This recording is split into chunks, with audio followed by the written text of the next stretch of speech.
PCN, Parti pour un Congo nouveau. Créé depuis mai 2022, le PCN, Parti pour un Congo nouveau, membre de l'Union sacrée de la nation, met l'accent et milite pour la transformation de l'homme congolais. Le PCN met l'homme congolais au centre de toute action parce que le tout commence par l'homme. Telle est même l'idée maîtresse de la vision du président de la République et chef de l'État, Félix-Antoine Tshisekedi Tshilombo, l'homme, seul vecteur du développement. Le PCN n'est jure que par la transformation et le formatage de l'homme congolais. Le PCN, pour un Congo nouveau, un Congolais renouvelé. Le PCN attend votre adhésion massive pour le développement réel du Congo par l'homme. Et pour tout contact, 82 73 96 675. Le PCN vous fixe rendez-vous.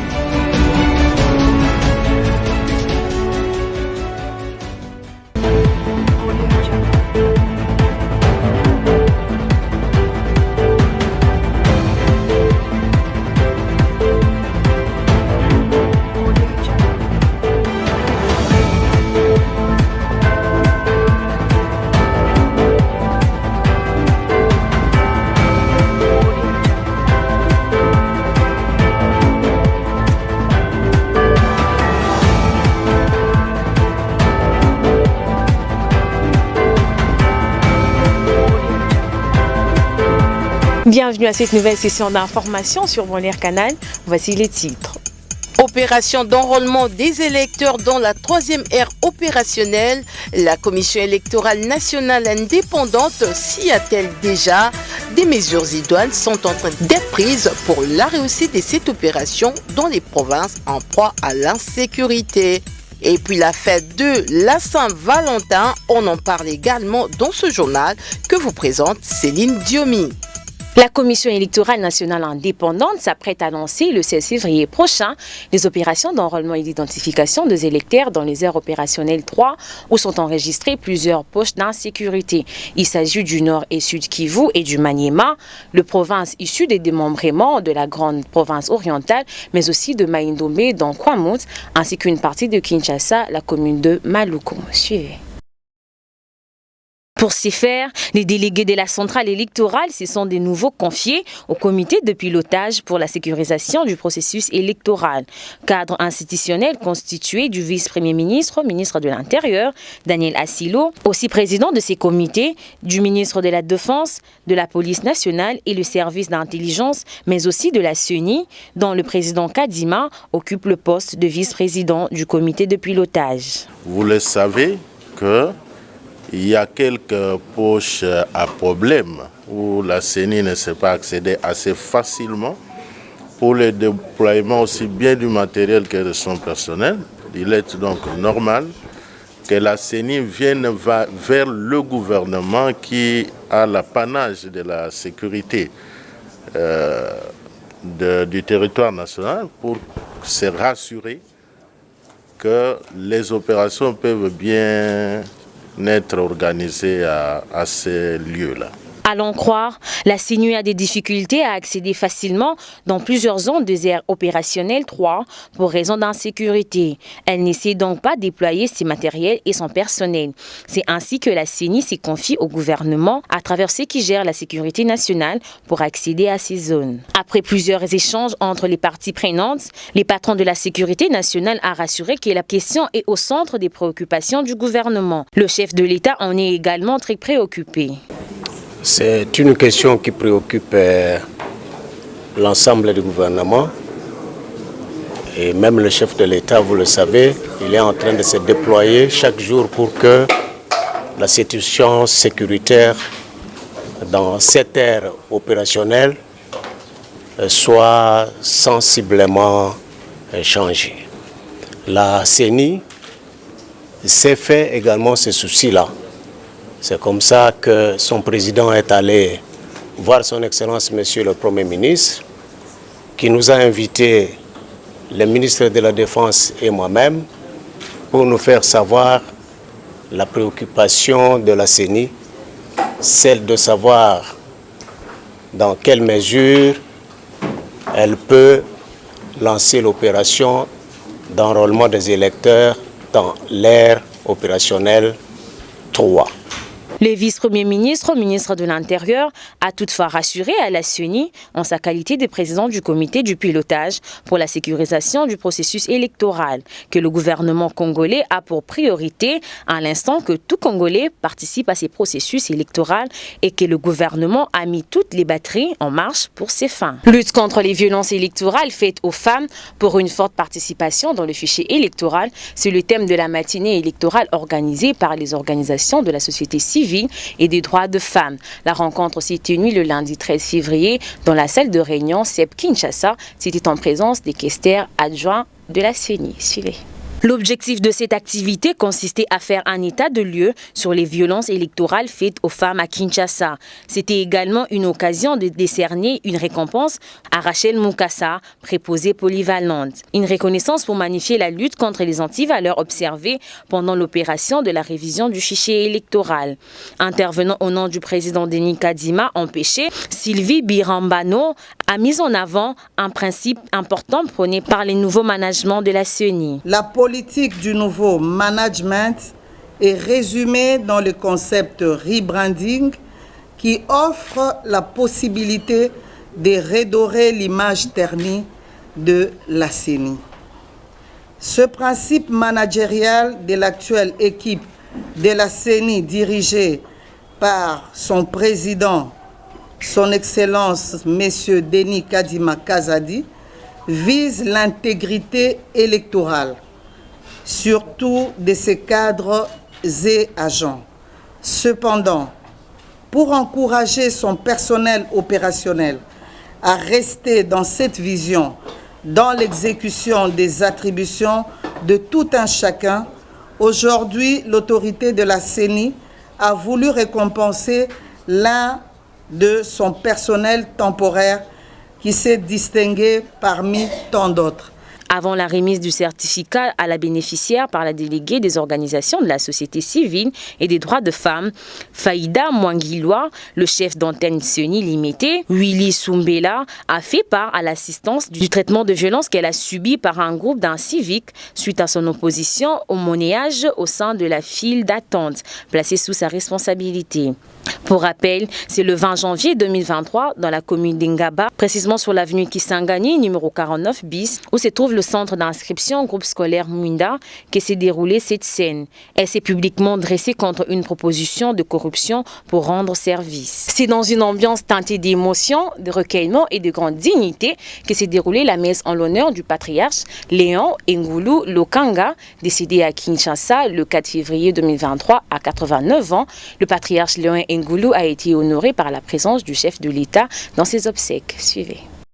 Le président de la République, Félix-Antoine Tshisekedi Tshilombo, était présent ainsi que de nombreuses personnalités venant du monde politique, économique et social de la RDC. Homme politique de premier plan, Léon Ngoulou avait participé à la table ronde politique de Bruxelles de 1960 à l'aube de l'indépendance du Congo belge. Ces leaders originaires de la province de l'Équateur, plusieurs fois ministres, gouverneurs, sénateurs et influents membres du MPR, parti unique, a eu une longue et riche carrière au sein des institutions de la Deuxième République. Sa stature politique et son aura auprès de la population de son fief électoral avaient fait un patriarche, Léon Ngoulou, un sage bien respecté dans la classe politique congolaise. Le chef de l'État a déposé une gerbe de fleurs devant le cercueil de l'illustre disparu en signe de respect et en hommage à sa mémoire. Un nouveau cadre organique pour réorganiser l'administration centrale de la jeunesse, c'est l'aboutissement d'une réforme initiée par le ministre de la Jeunesse Yves Bunkoulou. Le vice-premier ministre en charge de la fonction publique, Jean-Pierre Liao Ebois, a signé l'arrêté portant sur ces nouveaux cadres organiques le lundi 13 février 2023 à Kinshasa. Images et commentaires. Prenant la parole à l'issue de cette cérémonie officielle, le ministre de la Jeunesse congolaise a relevé que plusieurs autres innovations ont été apportées. Yves Bunkoulou signale l'installation effective de l'administration dans les nouvelles provinces, démembrées qui manquaient les services déconcentrés. Ceci va répondre efficacement aux différents problèmes.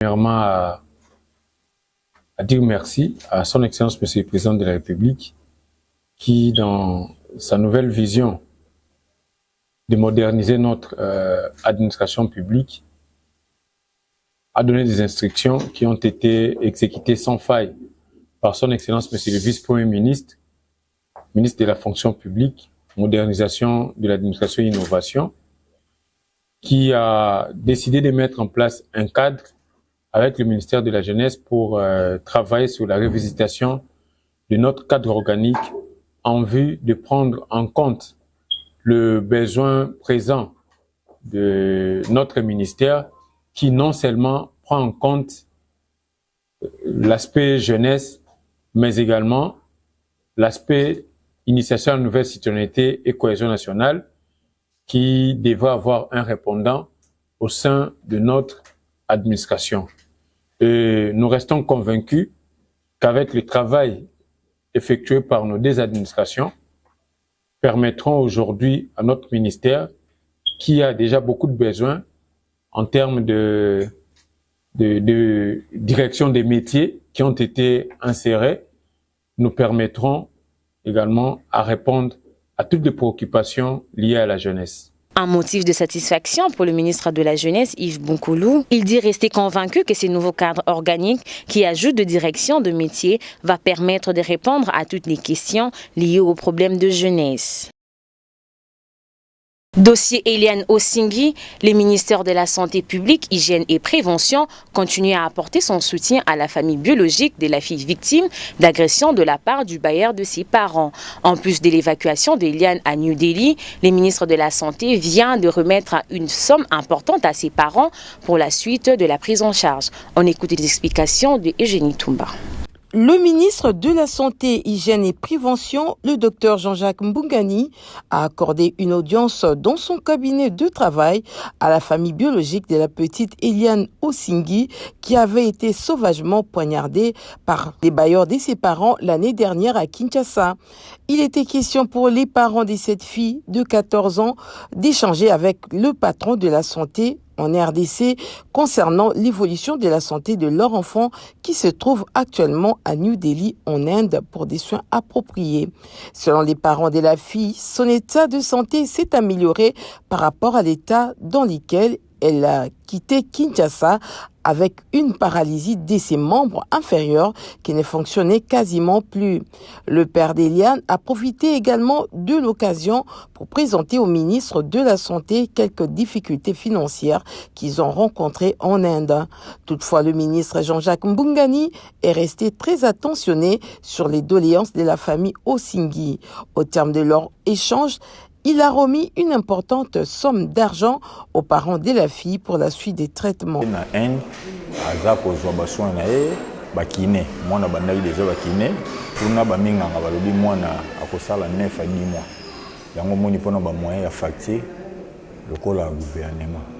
Président de la République après ça qui ndangisa epa ya ministre na biso Jean-Jacques Mbungani pona baswa ya mwana yango ministre Jean-Jacques Mbungani azosala kaka ndenge mokonzi mboka tinda ki asala aza kosunga biso pona traitement ya mwana ezoleka bien oyo ezamba liboso te ya biso oyo moins troisième fois touti kozwa makoki pona kotinda pona traitement ya mwana. Signalant que les frais pour la prise en charge médicale de cette petite Congolaise est assuré par le gouvernement de la République à travers le ministère de la Santé publique, Hygiène et Prévention.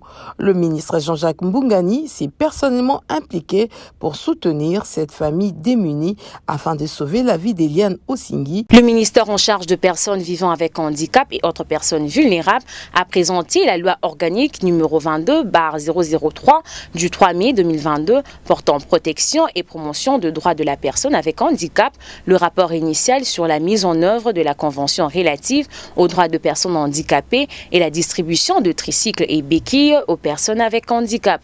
La cérémonie a été présidée par le ministre de la Santé, Jean-Jacques Mbungani, représentant du Premier ministre Samalou Kondé. Suivez. Cérémonie qui a été présidée par le ministre de la Santé, Jean-Jacques Mbungani, représentant du Premier ministre Jean-Michel Samalou Kondé, en présence de plusieurs partenaires. Du ministre des tutelles dans l'Église de Jésus-Christ de Saint du Dernier Jour, BCNUDH, ainsi que des représentants des organisations de personnes handicapées. Les représentants de l'Église de Jésus-Christ de Saint du Dernier Jour, partenaire stratégique du ministère de PVH et APV et donateur de tricycles et béquilles aux personnes avec handicap, a souligné que son Église ne s'est appuyée que sur la parole de Jésus-Christ pour venir en aide aux marginalisés. Quant aux représentants pays de CBM, la présentation de ces instruments juridiques démontre la détermination des autorités congolaises à ne laisser personne pour compte, matérialisant ainsi les objectifs du développement durable. Pour Bintou Keïta, représentante spéciale du secrétaire général de l'ONU en RDC, cette loi qui est conforme aux standards internationaux et qui prône une approche du handicap fondée sur le droit de l'homme et non plus sur l'assistance constitue une avancée majeure et offre une base solide de la protection et de la promotion de droits de personnes vivant avec handicap en RDC. Par ailleurs, Irani Sambodiata, ministre délégué en charge de personnes vivant avec handicap et autres personnes vulnérables, qui a remercié l'accompagnement technique et financier de partenaires, mais aussi du gouvernement, s'est attelé sur les innovations qu'apporte la loi organique, notamment la création de structures spécialisées pour l'autonomisation de PVH et APV, l'extension de la notion de la personne avec handicap, la mise en place de corps des assimilés aux assistants sociaux, l'accompagnement par l'État de parents des enfants avec handicap, mais aussi la prise en compte de toutes les personnes devenues handicapées au fin de la guerre. La cérémonie du jour, lancée par le docteur Jean-Jacques Mbungani, représentant du Premier ministre et ministre de la Santé, a été clôturée par la distribution symbolique de tricycles aux personnes avec handicap. D'une province à une autre, la population de la ville minière de Kolwezi appelée à s'y faire enrôler massivement afin de donner cette circonscription électorale plus de sièges au niveau tant provincial que national. Cet appel est de Nathalie Lundangandou qui a obtenu ce lundi 13 février sa carte d'électeur au centre d'inscription et d'enrôlement situé dans l'enceinte de l'épée Kamagnola de Kolwezi. Images et commentaires.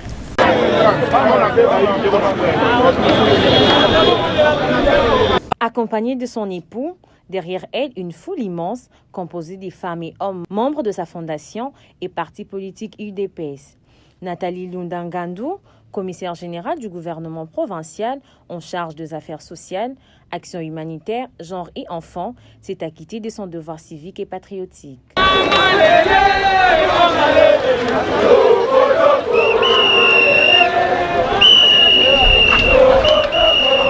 De l'église méthodiste où était fixé le rendez-vous, en passant par l'avenue Lumumba, exagérément inondée par une population en liesse, a accompagné cette combattante jusqu'à l'avenue Nkulumajiba au quartier industriel. Après avoir rempli toutes les formalités, Nathalie Lunda devient désormais détentrice d'une carte d'électeur. Elle prêche par l'exemple.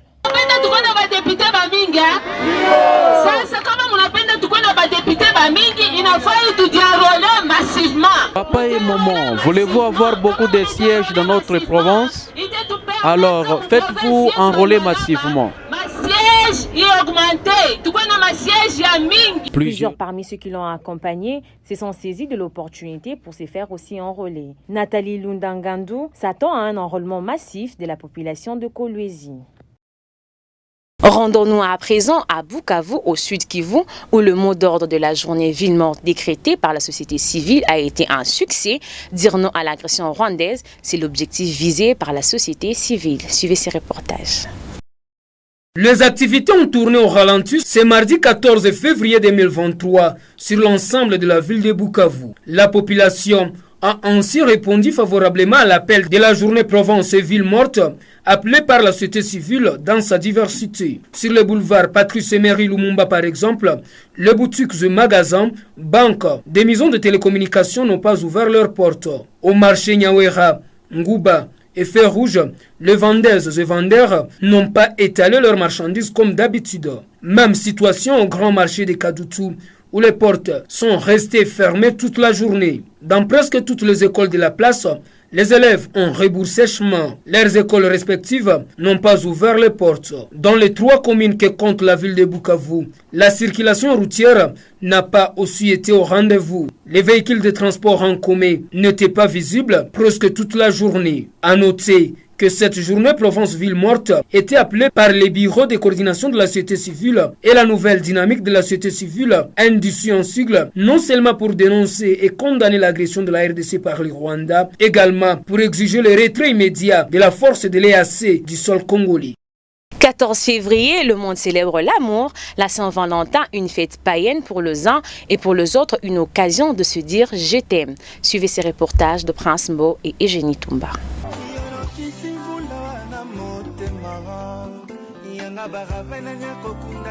Païenne et très dangereuse, voilà comment beaucoup de serviteurs de Dieu présentent la fête de Saint-Valentin.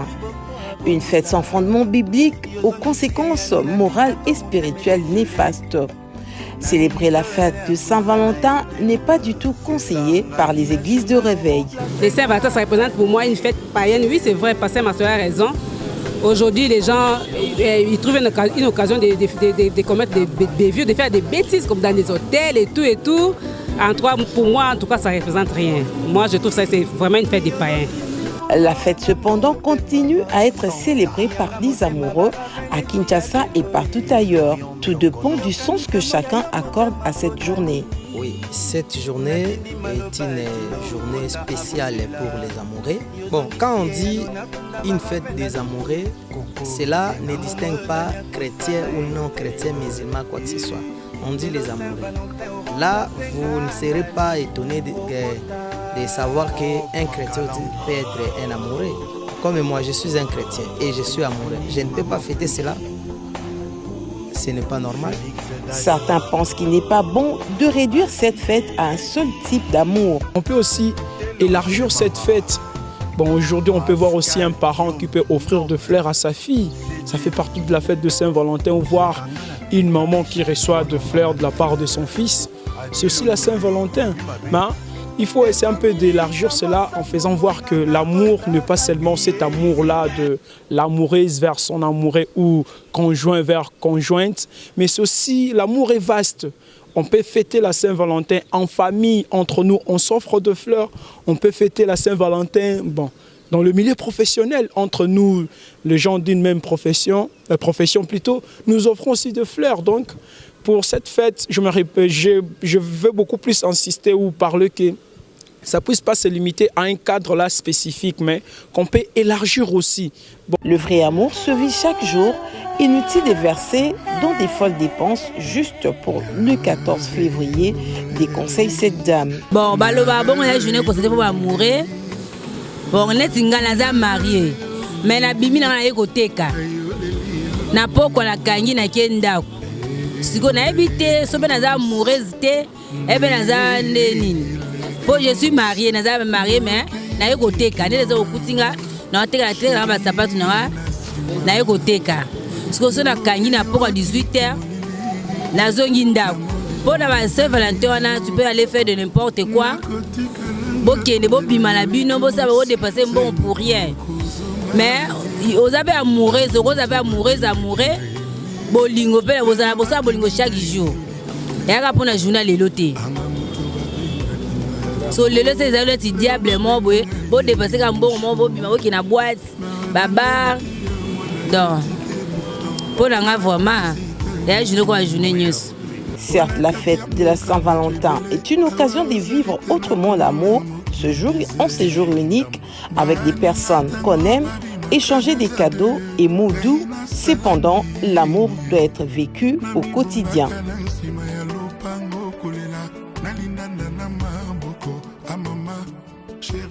Enfin, riche en vitamines A, B et C, l'ananas attire notre attention dans notre rubrique Carnet Santé de cette édition, découvrant les différentes vertus dans cet élément proposé par Pamela Kalimassi. Grâce à ses propriétés exfoliantes et adoucissantes, l'ananas est un vrai allié pour combattre le ride. Si vous l'associez aux bons produits comme le miel, qui possède de vertus apaisantes et anti-âge. L'ananas est riche en vitamine C. L'ananas ralentit le vieillissement. Si vous utilisez l'ananas pour vos soins de beauté, vous obtiendrez une peau plus jeune et sans rides. L'ananas aide à maigrir. Elle renforce les os, protège le cœur, assainit les dents, améliore la digestion et la peau, renforce les systèmes immunitaires. En cette période où la Covid-19 refait surface, il est conseillé de prendre souvent l'ananas pour une bonne santé.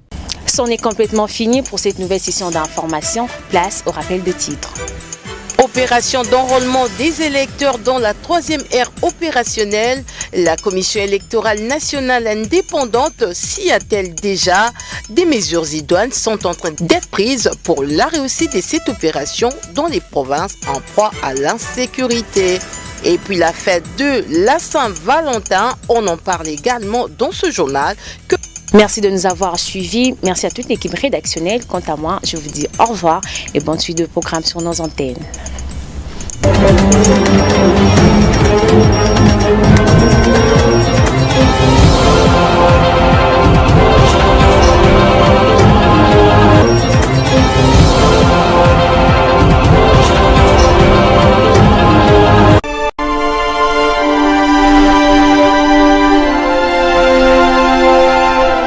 Je suis clairvoyant. Puisqu'un désastre peut me surprendre, je dois toujours protéger mon patrimoine, mes biens meubles et immeubles,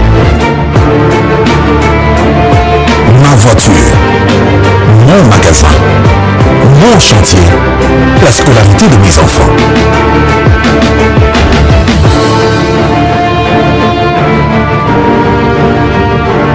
Heureusement, la SONAS a démontré sa capacité à couvrir les risques et à prendre correctement en charge l'assuré, ainsi que toutes les victimes en cas de sinistre. SONAS, symbole national des assurances. Société à Banamboka. SONAS, leader des assurances en République démocratique du Congo. L'Inspection générale des finances vient de lancer ses missions de contrôle pour l'année 2023. Au total, 51 entités publiques sont concernées par la patrouille financière de l'IGF, parmi lesquelles on dénombre les entreprises de l'État, les établissements publics, les services publics, les régies financières nationales et provinciales, DGI, DGRAD, DGDA, la ville-province de Kinshasa, la province du Congo central, la province de Tanganyika et les entités territoriales décentralisées de la province du Haut-Katanga et des Lualaba qui bénéficient de la redevance minière, la chaîne des dépenses publiques au ministère du Budget, la Banque centrale du Congo. Vous avez la clé des réussites des missions que nous allons effectuer. Nous sommes restés pendant une semaine dans un séminaire de réarmement technique et moral. Nous avions harmonisé nos méthodes de travail, nous avons nos objectifs, tous les moyens seront mis à votre disposition pour que ces missions se déroulent dans les meilleures conditions possibles. Toutes ces missions visent à éradiquer les antivaleurs dans la gestion publique et concourent à la bonne exécution du budget de l'État prévu pour 16 milliards de dollars en 2023.